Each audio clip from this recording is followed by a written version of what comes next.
அனைவருக்கும் வணக்கம்.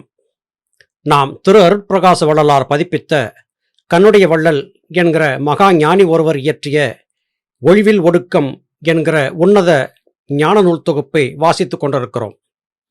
கிரியை கழற்றி என்கிற தலைப்பின் கீழ் அமைந்த நல்ல பல கருத்துக்கள் பொதிந்த பாடல்களை தொடர்ந்து பார்த்து வருகிறோம். யோக சாதன பயிற்சியில் ஈடுபடக்கூடியவர்கள் சுய பரிசோதனை செய்து கொண்டே இருக்க வேண்டும்.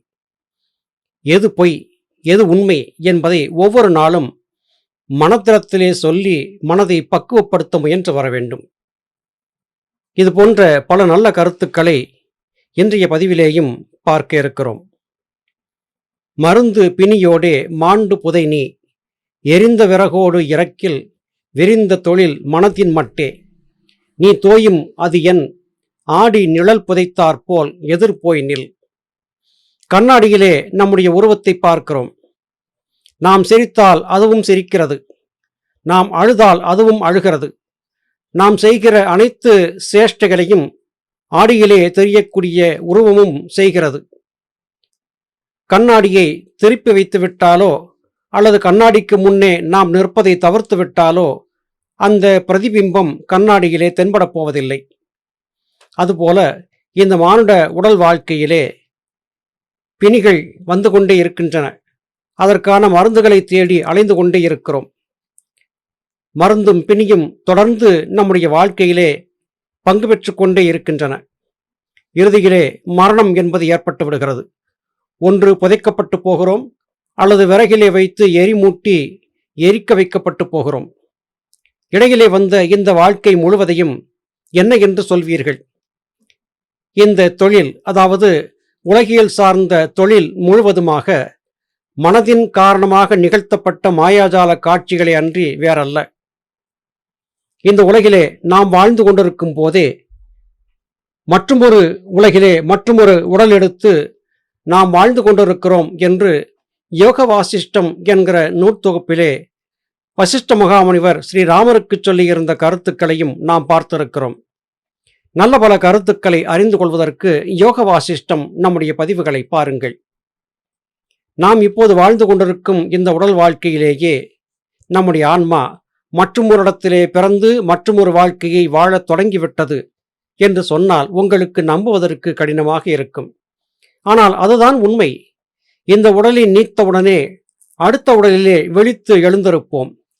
இந்த உடலிலே நாம் வாழ்ந்து கொண்டிருக்கும் இந்த வாழ்க்கை அந்த உடலிலே கனவாக காணப்பட்டிருக்கும். இப்படி கனவு வாழ்க்கைக்கும் நனவு வாழ்க்கைக்கும் இடையிலே ஆன்மா இரண்டு விதமான பயணங்களை மேற்கொண்டிருக்கிறது என்று நம்முடைய முன்னோர்கள் குறிப்பிடுகிறார்கள். இன்றைய விஞ்ஞானிகம் கூட இதை ஒப்புக்கொண்டிருக்கிறது. மனிதன் இரண்டு இடங்களிலே வாழ்ந்து கொண்டிருக்கக்கூடும் என்கிற கருத்துக்களை விஞ்ஞானிகளும் கூட ஒப்புக்கொள்ள ஆரம்பித்திருக்கிறார்கள். எனவே நாம் வாழ்ந்திருக்கும் இந்த உடல் வாழ்க்கை மாயை என்பதை புரிந்து கொண்டு மனத்திற்கு சரியான தேறுதலையும் ஆறுதலையும் சொல்லி பக்குவப்படுத்த முயற்சிக்க வேண்டியது நம் கடமையாகும்.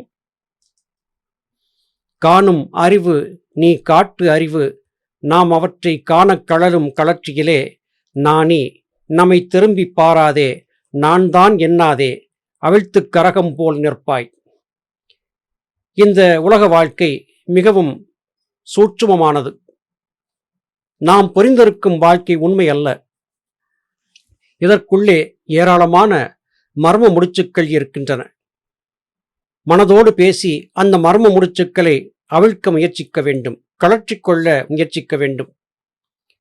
பார்த்தல், கேட்டல், நுகர்தல், சுவைத்தல், தொட்டறிதல் என்று புலன்களால் பார்த்து நாம் அறிந்திருக்கும் இந்த உலகம், அதன் மூலமாக நாம் பெற்ற அறிவு, இவை எவையுமே ஆன்மாவுக்கானவை அல்ல.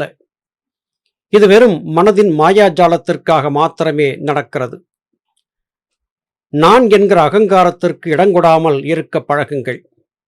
நான் என்று சொன்னால் எதை சொல்வீர்கள்? இந்த உடலையா?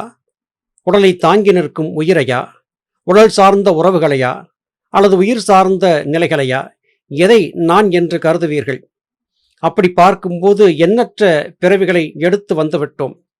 ஒவ்வொரு பிறவியிலும் நமக்கு உறவுகளும் வந்திருந்தன.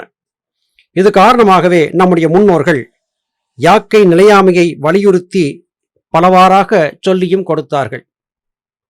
அன்னை எத்தனை எத்தனை அன்னையோ, அப்பன் எத்தனை எத்தனை அப்பனோ, பிள்ளை எத்தனை எத்தனை பிள்ளையோ, பின்னும் எத்தனை எத்தனை ஜென்மமோ என்றெல்லாம் நம்முடைய முன்னோர்கள் இதற்காகவே சொல்லிக் கொடுத்தார்கள்.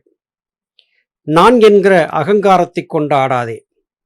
தலையிலே கரகத்தை வைத்து ஆடக்கூடியவர்கள் என்ன காரியம் செய்தாலும் தலையில் இருக்கும் கரகம் கீழே விழுந்துவிடக் கூடாது என்பதிலே உறுதியாக இருப்பார்கள். அதுபோல கரகம் எடுத்து ஆடக்கூடிய ஒரு ஆட்டக்காரனைப் போல இந்த உலக வாழ்க்கையை நாம் வாழ பழக வேண்டும். என்ன ஆட்டம் ஆடினாலும் சரசாகிய ஆகாயத்தில் இருக்கும் ஜீவன்தான் முதன்மையானது. இந்த உடல் கரக வாழ்க்கையைப் போன்று மாயையானது என்பதை புரிந்திருக்க வேண்டும். இவற்றை சரியாக புரிந்து கொள்ளாத வரையிலும் இந்த உலகியல் சார்ந்து உடல் சார்ந்து நாம் கற்ற கல்வி அனைத்துமே வெற்று கல்வியாக போகும் என்பதே கண்ணுடைய வள்ளலின் குறிப்பாக இருக்கிறது. மதுவைச் சடங்கு அதனை மைதுனமாக் கொண்ட புதுமை சிவானந்தம் போதும். பதையா விளக்கொளியில் எண்ணெய் வியாபி ஆனாற்போல் கொழக் கொடுத்தல் சத்தியமாய்க்கொள். விளக்கு ஒளியிலே எண்ணெய் எரிந்து வியாபகமாக பிரகாசமாக மாறுகிறது. நெருப்பு என்கிற ஒன்று இல்லாமல், திரி என்கிற ஒன்று இல்லாமல் அந்த எண்ணெயிலே இருந்து எத்தனை பிரகாசம் வந்திருக்க முடியாது. பிரகாசம் என்பது ஏற்பட வேண்டுமானால் எண்ணெயும் வேண்டும், திரியும் வேண்டும், விளக்கும் வேண்டும். இந்த மூன்றும் இருந்தாக வேண்டும்.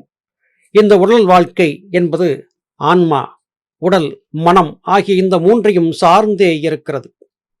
ஒரு பெண்ணுக்கு மனம் முடிக்கிறார்கள். அந்த மனம் முடித்த ஆடவனோடு அவள் கலந்திருக்கும் போது அவளுக்கு ஒரு புதுமையான ஆனந்தம் ஏற்படுகிறது. அந்த ஆனந்தத்திற்கு பரிசாக குழந்தைகள் பிறக்கின்றன.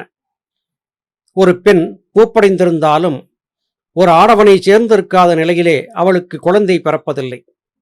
அதுபோல இந்த உலக வாழ்க்கையை என்னதான் நாம் வாழ்ந்திருந்தாலும் கூட உண்மையும் சத்தியமாய் இருக்கக்கூடிய ஜீவனை சென்று மனம் சேரும்படியான அனுபவத்தை கைக்கொள்ளாத வகையிலும் நாம் வாழ்ந்திருக்கும் இந்த வாழ்க்கை வியர்த்தம் என்றே கொள்ளப்படும். இவ்வாறாக கண்ணுடைய வள்ளல் நமக்கு அறிவுரை சொல்கிறார். சத்தியம் எது, அசத்தியம் எது என்பதை புரிந்து கொள்ள முயற்சி செய்யுங்கள். இங்கே ஒரு ஆனந்தம் ஏற்பட வேண்டும் என்றால் அங்கே இரண்டு இருந்தாக வேண்டும். கலவி என்றால் ஆண் பெண் இருந்தாக வேண்டும். இன்பம் என்றால் சந்திரகலை சூரியகலை இருந்தாக வேண்டும். அது சிற்றின்பம், இது பேரின்பம். மனம் என்பது வெறும் சாட்சியாக இருந்து புத்தியின் வழியிலே சில காலமும் அகங்காரத்தின் வழியிலே சில காலமும் பயணிக்கிறது. இந்த இரண்டையும் விடுத்து எப்பொழுது அது சித்தத்தின் வழியாக பயணிக்கிறதோ அப்பொழுதே உண்மை ஆனந்தத்தை மேற்கொள்ளும் என்று ஞானபிதா சுவாமி சிவானந்த பரமஹம்சர் அவர்கள் சித்த வேதத்திலே அருளிச் செய்தார்கள். இந்த கருத்துக்களை சரியாக புரிந்து கொண்டு உத்தம சத்குருமார்களின் வழிகாட்டுதல் படி பயணித்தால் நிச்சயம் இப்பிறவி நமக்கு முத்தி மோட்சத்தை தரக்கூடிய பிறவியாக இருக்கும் என்பதிலே எவ்விதமான ஐயமும் இல்லை. நல்லது சகோதர சகோதரிகளே, மீண்டும் அடுத்த பதிவிலே உங்களை சந்திக்கிறேன். அதுவரையிலும் நன்றி, வணக்கம்.